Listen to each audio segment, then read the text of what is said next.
আজকে এই প্রেস বার্তা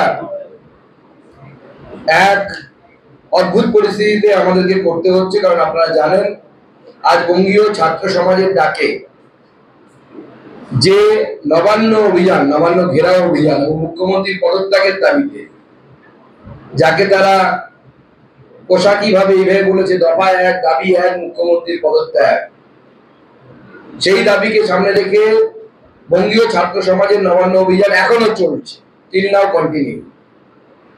এই আন্দোলনের পুলিশ জনতার উপরে এবং ছাত্র এবং ছাত্রদের পরিবারের লোকেদের উপরে লাঠিচার্জ করেছে, কাঁদানে গ্যাস ছুড়েছে এবং বহু জায়গা থেকে আমরা এরকম খবর পাচ্ছি ছাত্রদের মাধ্যমে যে পুলিশ ড্রাঙ্কেন অবস্থায় ছিল, তার নেশাগ্রস্ত অবস্থায় পুলিশের যারা কর্মচারী তারা ছিলেন এবং তারা অমানসিক অত্যাচার করেছে। তাই আজকে আমি কোনো জবাব দিতে আসিনি, কয়েকটা প্রশ্ন করতে এসেছি মাননীয় মুখ্যমন্ত্রীকে এবং তার প্রশাসনকে, যে দিদির কোনো একজন দিদির ধর্ষণের বিচার চেয়ে কোনো ভাই যদি রাস্তায় নামে, সেটা কি কোনো অন্যায় কাজ করেছে? তারা কোনো বোনের উপরে অত্যাচার হয়েছে, তার অত্যাচারীর শাস্তির দাবিতে যদি কোনো দাদা রাস্তায় নামে বা নবান্নতে গিয়ে মুখ্যমন্ত্রীকে বলে, প্রশ্ন করে, আঙুল তোলে, মাননীয় মুখ্যমন্ত্রী আপনি ভুল করেছেন, আপনি আপনার পদ থেকে সরে যান, সেটা কি কোনো অন্যায় কাজ করেছে? তারা আজকে নিজের বাড়ির লক্ষ্মীদের, নিজের বাড়ির ছাত্র ছাত্রীদের নিরাপত্তার কথা চিন্তা করে অভিভাবকরা যে রাস্তায় নেমেছেন, নেমে কি তারা কোনো ভুল করেছেন? কেন পুলিশ নিরস্ত্র এবং শান্তিপূর্ণ মিছিলের উপরে কেন পুলিশ লাঠিচার্জ করলো? কেন কাঁদানে গ্যাস ছুড়লো?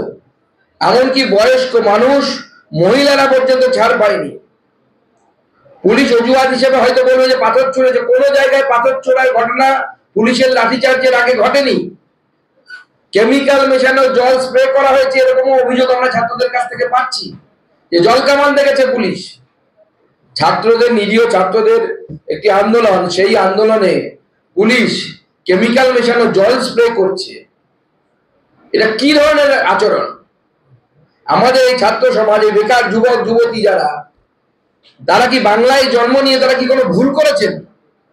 যে চাকরি বিক্রি করেছে তৃণমূল কংগ্রেস, তোলাবাজি করে বাংলার মানুষকে সর্বশান্ত করেছে, শিক্ষামন্ত্রী জেলে, প্রাক্তন খাদ্যমন্ত্রী জেলে, বিভিন্ন কেন্দ্রের টাকা চুরি করেছে, এমনকি ভোটাধিকার পর্যন্ত কেড়ে নিয়েছে, মানুষের গণতন্ত্র নেই এখানে।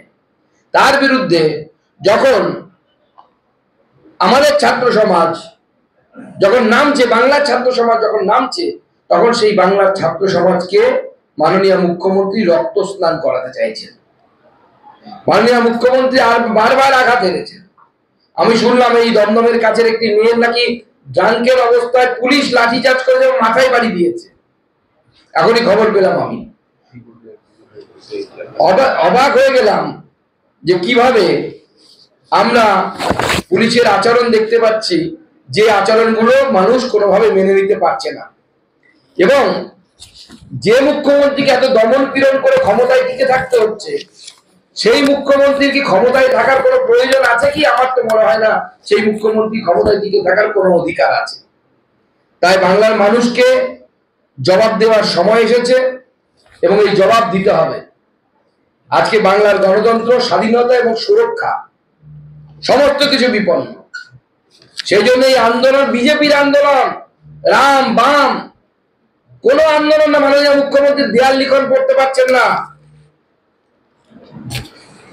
মাননীয় মুখ্যমন্ত্রী দেয়াল লিখন করতে পারছেন না। বাংলার সাধারণ মানুষের আন্দোলন। যে বাবাটি মনে করছে যে আমার বাড়ির মেয়েটি সুরক্ষিত নয়, সেই বাবার আন্দোলন। যে মা মনে করছে আমার বাড়ির মেয়েটি সুরক্ষিত নয়, আমার ছেলের ভবিষ্যৎ সুরক্ষিত নয়, চাকরি নেই, চাকরি চুরি হচ্ছে, তাদের আন্দোলন। এই আন্দোলন জনগণের আন্দোলন, স্বৈরাচারীদের কাছ থেকে, স্বেচ্ছাচারী সরকারের কাছ থেকে বাংলাকে রক্ষা করার আন্দোলন। আজকে আমরা অবাক হয়ে যাচ্ছি পুলিশের আচরণ দেখে। এক ছাত্রের কাছে আমরা খবর পেলাম যে তার সহপাঠী একজন টি বোর্ডের কাছে সে দাঁড়িয়েছিল, তার পেটে টিয়ার গ্যাসের সেল না গুলি লেগেছে এখন আমরা বুঝতে পারিনি। তাকে হসপিটালে নিয়ে যাওয়া হয়েছে, সেই হসপিটালে নিয়ে গেলে ডাক্তার আগা বলবে যে কি পরিস্থিতি তৈরি হয়েছে, আদৌ কি গুলি লেগেছে না টিয়ার গ্যাসের সেল লেগেছে। তো মানুষ কতগুলো জিনিস আজকে কিন্তু পশ্চিমবঙ্গের মানুষ কিন্তু প্রমাণ করে দিল। গত কয়েকদিন আগে তৃণমূল কংগ্রেস বলছিল রাম বামের আন্দোলন, গত পরশু থেকে বামেরা নিজেদেরকে উইথড্র করে নিলেন, বললেন এটা নাকি বিজেপির আন্দোলন, এটা নাকি আরএসএস এর আন্দোলন, অমুকের আন্দোলন, তমুকের আন্দোলন। আজকে বামপন্থীদের দ্বিধাচারিতা সবার চোখের সামনে চলে এলো এবং মানুষ যে বামপন্থীদের সাথে নেই এবং এটা যে সাধারণ মানুষের আন্দোলন, সাধারণ মানুষ বেরিয়ে সেটা প্রমাণ করে দিল যে বামপন্থীরা তৃণমূলের সাথে সেটিং রাজনীতি করতে ব্যস্ত এবং সেটিং রাজনীতি বাংলার মানুষ মেনে নেবে না, বাংলার মানুষ এই সেটিং রাজনীতির বিরোধী।